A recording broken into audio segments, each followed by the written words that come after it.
So my friends and I were watching Die Hard, and as I was watching, I was thinking of what game I could play for a Christmas review. And then it hit me. Die Hard Trilogy.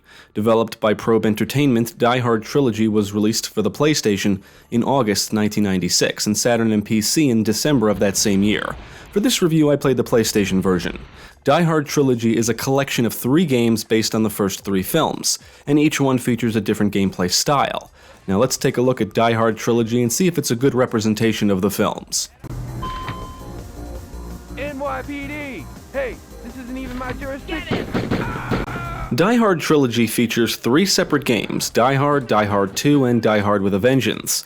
Each one's premise is based on their respective films, but they're not one-to-one recreations, and the voice acting is pretty awful, but humorous. You'll play as John McClane in all 3, and I believe he's accompanied by Zeus in Vengeance, but you don't actually see the characters. McClane and other characters will speak and shout during gameplay, and you'll hear some of the classic lines from the films.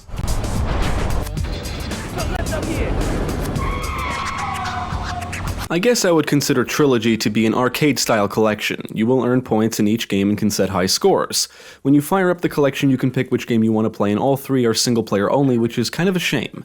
Die Hard is a third-person shooter, Die Hard 2 is a light gun-style rail shooter, and Vengeance is like a driving game. From what I researched, the Saturn version of Die Hard 2 does support the stunner light gun, but the PlayStation version does not support the popular light guns released for the system. However, I've read it does work with certain branded ones and a mouse. Most of the information I found on the PlayStation version leads me to believe it doesn't support light guns at all, but I can't really confirm since we don't have any to try. Regardless, I got used to aiming with the D-pad, and I would say the standard controller works pretty well. I think the light gun would have been better, but I was surprised at how well the controller worked. I've got a machine gun! Die Hard is set in the Nakatomi building, and your goal is to eliminate all of the terrorists in each level. You can run around, sidestep, roll, and jump. John is equipped with a handgun with infinite ammo, but can acquire other weapons with limited ammo. You can also throw grenades. You will come across hostages you can rescue and pickups like food, health, and body armor. Once you free a hostage, they will try to escape, but can be shot by terrorists. You're not required to save all of the hostages, but if you're going for a high score, you earn extra points for rescuing them. Shooting hostages will subtract points from your score, and some of the hostages in the later levels can turn out to be terrorists. Once all of the terrorists in a level are eliminated, a bomb is triggered, and you must find it in time to, I guess, defuse it and escape to the next level. If you lose all your health, you lose a life. Lose all your lives, and it's game over. Yippee-ki-yay! There's almost 20 levels in Die Hard, and that does not include the bonus levels. It is a challenging game, and if you practice, you'll get better. It took me several attempts to make any significant progress. In the beginning, I would usually lose my last life in level 4 or 5. The draw distance sucks, so you can only see a few feet in front of you, and then it's just darkness. However, you can shoot into the darkness and kill enemies, which I found to be one of the best and safest strategies in the game. And luckily, the enemy AI isn't very bright. For example, I would often run near them and they didn't notice me. And if they do spot you, you can just run to cover or to a different room and they won't chase you. John is always outnumbered, although there's significantly more terrorists in the game than there are in the film. The minimap on your HUD will show you the locations of enemies and hostages. The HUD will also indicate when enemies are aiming at John. You need to be careful, and sidestepping and rolling can be a big help. I found that always moving is the best way to avoid taking damage during a firefight.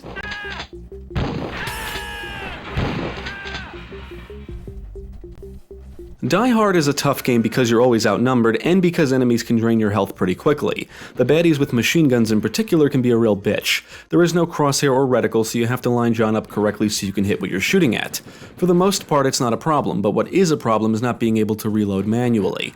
You can be firing at a bad guy and then John stops to reload and gets shot during that time, which is really annoying. What's also annoying is when you get off an elevator at the beginning of a level and are immediately shot by nearby terrorists. Don't let him get away. Take this, Yankee. Kill him! Ow! Take this, That Yankee. hurt. Nice!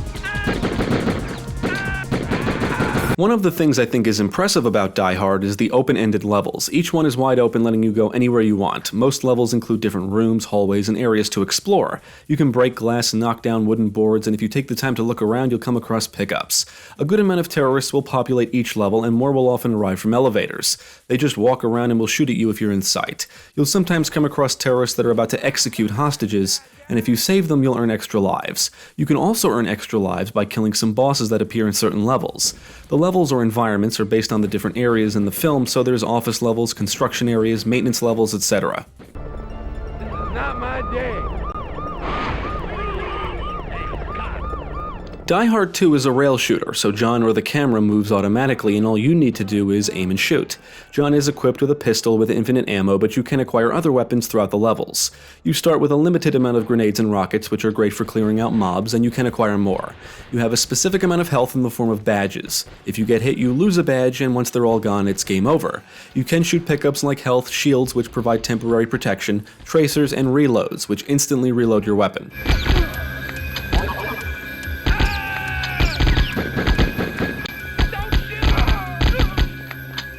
Enemies will come from everywhere, and you'll need quick reaction times and good aim to take them down before they can shoot you. All enemies will go down fairly easily, but head honchos will appear every so often and can take a few shots before dying, so I'm guessing these are like bosses. Sometimes enemies appear in groups, and that's usually a good time to toss a grenade or fire a rocket. You'll earn points for killing terrorists and saving people.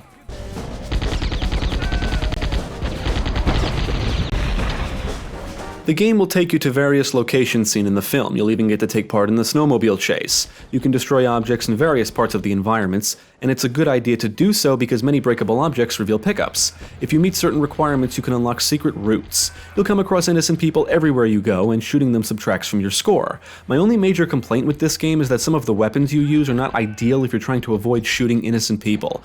For example, the explosive shotgun. If you're just trying to beat the game and don't care about your score, then you could shoot everything in sight and don't have to worry.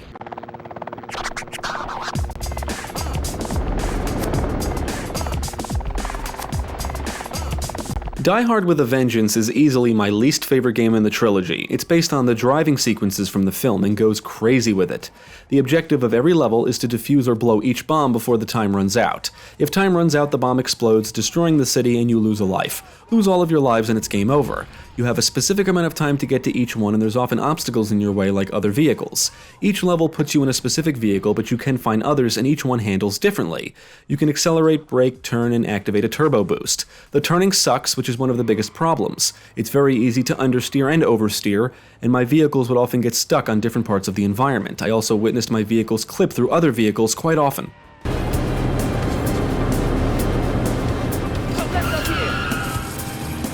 The levels are set in different parts of New York City. You'll also have to race dump trucks to bombs in the subway and aqueduct. These are like bonus levels and is where you're guaranteed to find extra lives. Throughout the levels are various what I'll call pickups you can drive into, like turbo, nitro, extra points, and more time. The EMS pickup will summon an EMS vehicle you can follow. It rams through traffic vehicles, clearing the roads for you. Then there's the launch pickup, which launches you into the air, usually to get you over certain obstacles.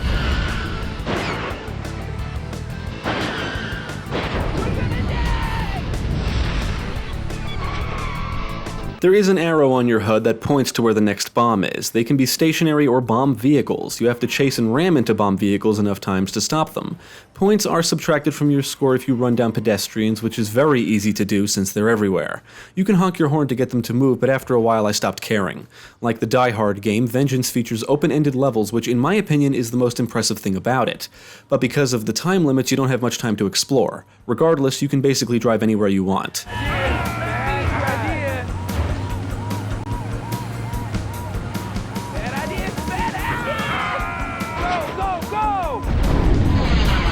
Despite the arrow on your HUD pointing to the bomb, it doesn't tell you the best route to take. The game gets harder as you progress, mainly because there are more obstacles you have to deal with. For example, large vehicles and vehicle pileups blocking different roads. You can sometimes launch over them or ram through them, but I found that there's usually a specific route the game wants you to take. And some of the later levels clearly use pickups to guide you down specific routes. Zeus is in the car with John, and he will often tell him when to turn, and I found that it's wise to listen to him because whenever I missed a turn he suggested, I usually failed to get to the bomb in time. There are some aspects of the presentation that are impressive, but not everything aged gracefully. The entire presentation is pixelated, character models are blocky, and the draw distance sucks as mentioned earlier. On the plus side, the environments are detailed, the gore effects look cool, and there's some neat visual effects. Muzzle flashes and explosions look pretty good. Characters can be set on fire and will run around in flames. Blood splatters when characters get shot. And when you shoot a wall in Die Hard 2, it leaves behind decals. Most of the environments in the games, especially those in Die Hard and Die Hard 2, do in some way resemble their on-screen counterparts. These are not exact recreations, but if you've seen the film, some areas and rooms should look familiar. Vengeance will have you driving all over New York City, and what's most impressive about the levels is their open-ended nature, despite the fact you're not given the time to actually explore. Police and traffic vehicles populate the roads, and pedestrians will populate the alleyways and Central Park. If you do take the time to look around in Vengeance, you'll notice a lot going on. Each game is accompanied by music. I wasn't a fan of every song, but there's a great moody tune that plays during Die Hard 2, which helps establish atmosphere, and a jamming tune that plays in some of the later levels in Vengeance. Weapons fire sounds pretty good, and John and the enemies will grunt, groan, and spout lines during gameplay. In Vengeance, you'll hear tires screech and pedestrians scream if you run them down. Now, Vengeance is the buggiest game in the trilogy. As mentioned earlier, my vehicles would often get stuck in parts of the environments, and I encountered a lot of clipping. I did not encounter many issues in the other two games, and the frame rate across all three is inconsistent. It dips when things get busy, but it's not bad enough to make any of the games unplayable.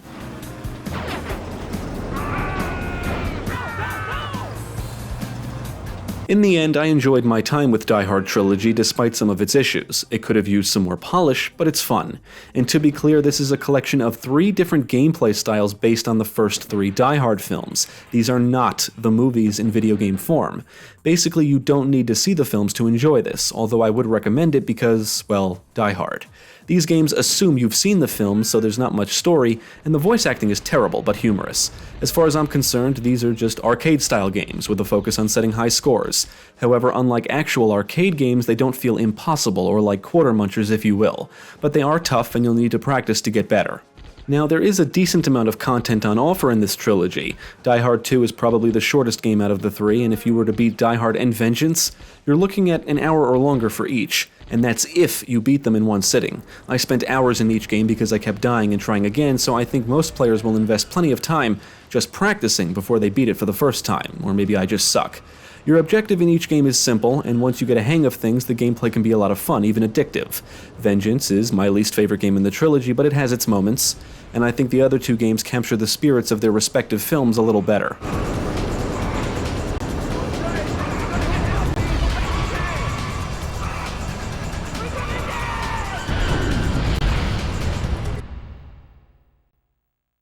I would recommend Die Hard Trilogy to fans of the film series and action games. The 3 different gameplay styles ensure that it appeals to a wide audience, so I think it has something for everyone. If you like action games, rail shooters, or any kind of driving games, Die Hard Trilogy has you covered, and you should be able to enjoy it whether you've seen the films or not. It might be a little rough around the edges, but the good outweighs the bad, and in my opinion, it's one of the best Die Hard games out there. Definitely check it out.